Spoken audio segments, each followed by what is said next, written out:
Olá, meus queridos, estamos dando continuidade à nossa matéria de Teologia Sistemática, edições IBAD, na página de número 45, iniciando aqui o capítulo de número 5 também, Doutrina da Trindade. Bom, a doutrina da Trindade afirma que Deus subsiste em três pessoas, porém, é um só Deus. Bom, só nessa frase aqui está contido um mistério muito grande. São três pessoas, mas é um só Deus. É Pai, é Filho e é Espírito Santo. A palavra Trindade, ela não aparece na Bíblia. Isso é consenso normal de toda a linha teológica que se apresenta a estudar essa matéria da Trindade. Não temos a palavra Trindade nas Escrituras, nem no Antigo nem no Novo Testamento. Mas existe uma vastidão de textos, Novo Testamento, Antigo Testamento, que falam da individualidade de Pai, de Filho e do Espírito Santo. Deixando bem claro, não é aqui um politeísmo, três deuses. É um único Deus, conforme diz essa frase inicial aqui da nossa matéria, é o único Deus que subsiste em três pessoas. Bom, Deus existe eternamente como três pessoas, Pai, Filho e Espírito Santo. E cada pessoa é plenamente Deus e existe só um Deus. O Gruden, ele traz essa citação. Então, essa afirmação, ela não consegue, de certa forma, considerar um mistério que é a doutrina da Trindade. Contudo, a partir das Escrituras, podemos identificar a ideia de um Deus unido em três pessoas. Poderíamos resumir a doutrina da Trindade em três afirmações básicas no exame das Escrituras, como sugere Gruden. Deus é três pessoas. Cada pessoa é plenamente Deus. Há um só Deus. Tá? Essa afirmação é consenso geral na questão da Trindade. Lembrando que ainda a questão da Trindade está envolvida num grande mistério. Ninguém consegue, por assim dizer, dissecar plenamente a questão da Trindade. Lembrando um fato aqui que eu estou falando basicamente em todas as nossas aulas de teologia sistemática. Deus, a gente consegue explicar, teologicamente falando, teologicamente falando também, a gente consegue explicar Deus mediante aquilo que Ele se revela para nós. Mediante, vamos dizer assim, mediante aquilo que Deus deixa a gente explicá-lo. Se para com Deus é assim, imagine então na questão da Trindade. Vai no mesmo campo de mistérios e vamos assim fazer o seguinte, vamos falar, vamos ensinar apenas aquilo que Ele quis revelar para nós. O resto fica por nossa conta, digamos, né? As principais controvérsias. Entretanto, nem todos concordarão e aceitarão a doutrina da Trindade, como pode ser observado nas diversas controvérsias durante os primeiros anos da história da Igreja. A palavra Trindade, como eu já citei para vocês, a nossa lição aqui também, quem tem o livro na mão, a palavra Trindade, ela não é encontrada na Bíblia. Ela tem a sua origem em Tertuliano. A expressão Trindade, ela tem origem em Tertuliano, que viveu do ano 155 até o ano 222 depois de Cristo, um dos principais apologistas cristãos, esse Tertuliano. Além do termo trinitas, tá? Ele também desenvolve outros termos que são fundamentais para a compreensão da doutrina da Trindade.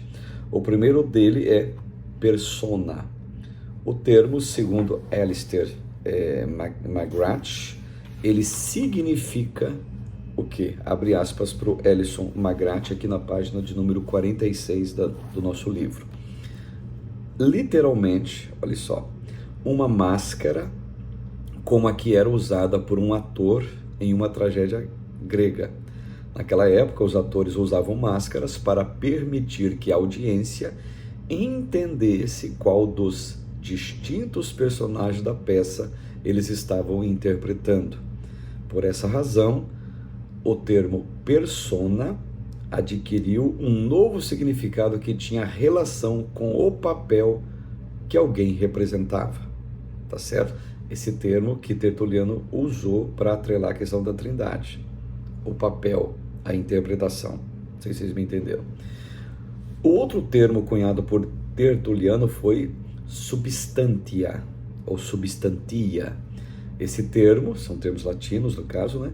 Ele foi utilizado por ele para expressar a ideia da existência de uma unidade fundamental na Trindade, apesar da complexidade inerente à revelação de Deus na história. A substância é o que as três pessoas da Trindade têm em comum. O que ele quis dizer? Que o Pai é o mesmo Filho, o Filho é o mesmo Pai, sendo o mesmo Espírito. Em que sentido? Em substância, em personalidade. O que ele está dizendo, o Tertuliano? Que o poder que o Pai tem é o mesmo do Filho, e o Filho o mesmo do Espírito Santo, e vice-versa a mesma coisa.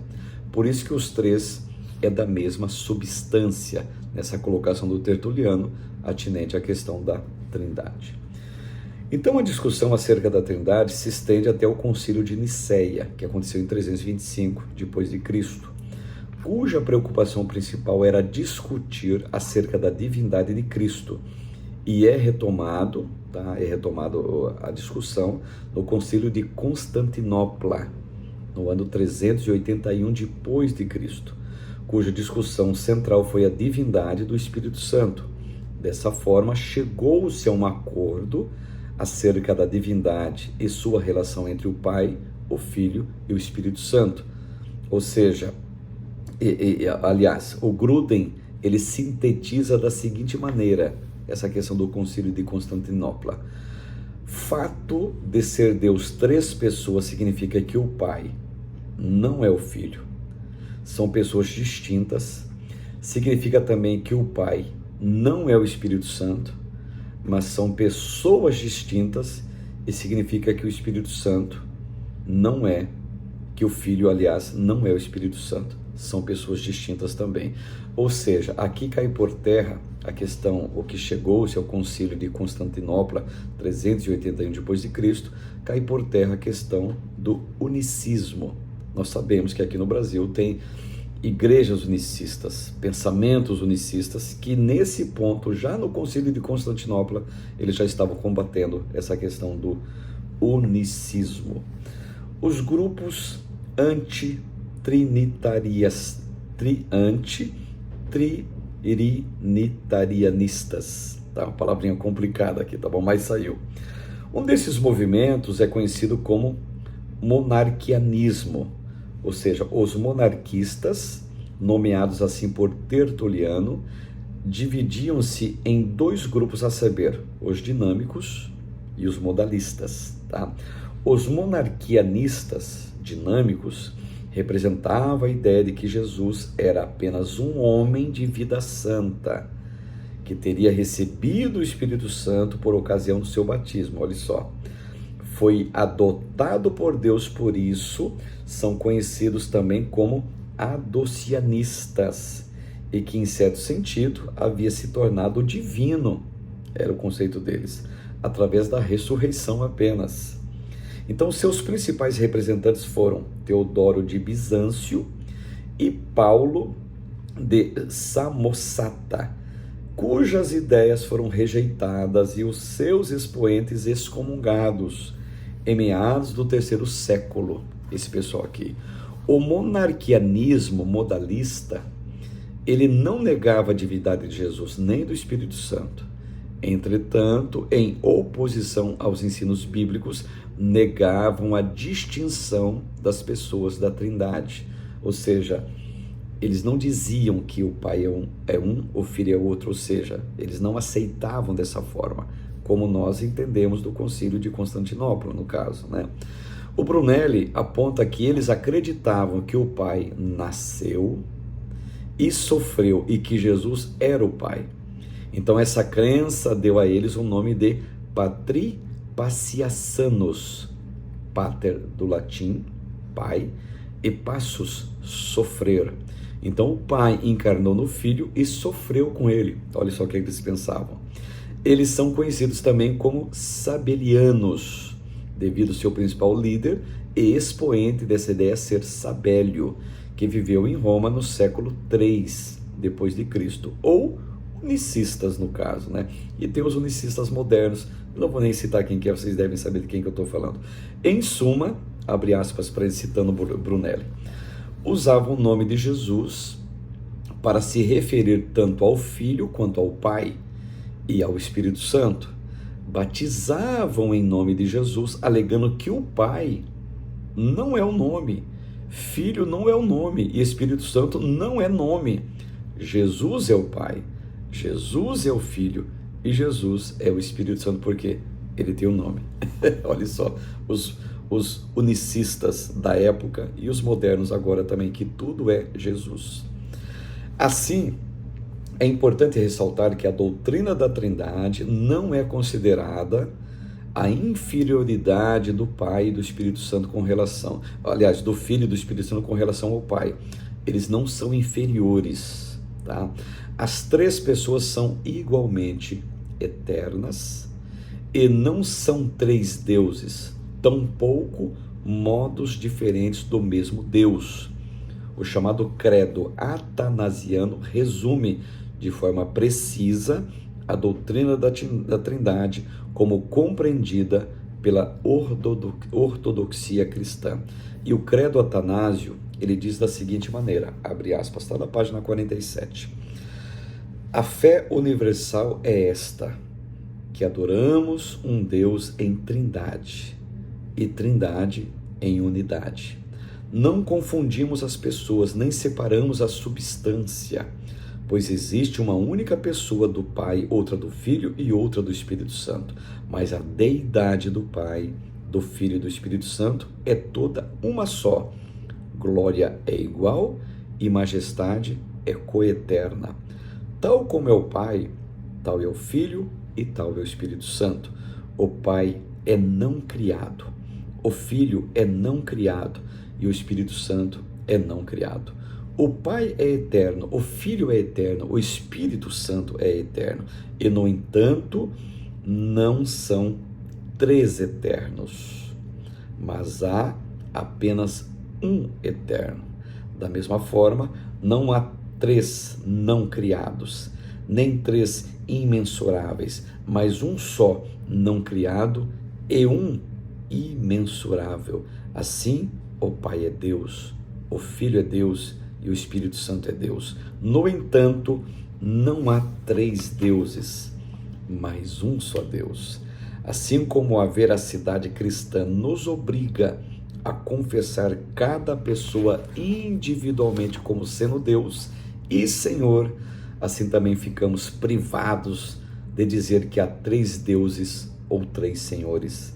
E nessa trindade não existe nem primeiro e nem último, maior e nem menor, mas as três pessoas são coeternas, são iguais entre si mesmas, de sorte que por meio de todas, como acima foi dito, tanto a unidade na Trindade como a Trindade na unidade devem ser adoradas.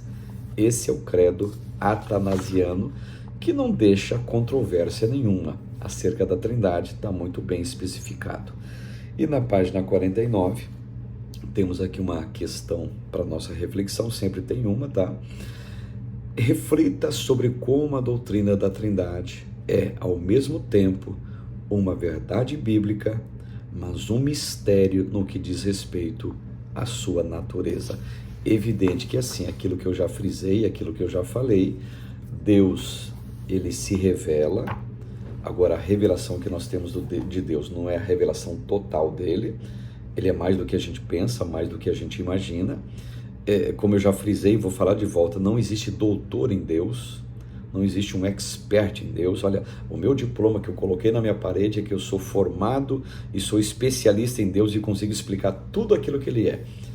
Este homem ainda não nasceu, tá? E nem vai nascer, tá? Nem Paulo era assim, nem um discípulo, nem um apóstolo era dessa maneira. Até aquilo que Jesus falava de Deus não era na sua completude Ele é mais do que a gente pensa, mais do que a gente imagina. Então, quando a gente estuda a Trindade, estuda Deus, a gente estuda, evidentemente, aquilo que Ele quis revelar. E posso dizer aqui, Deus é um mistério ainda. E a Trindade, evidentemente, é outro mistério.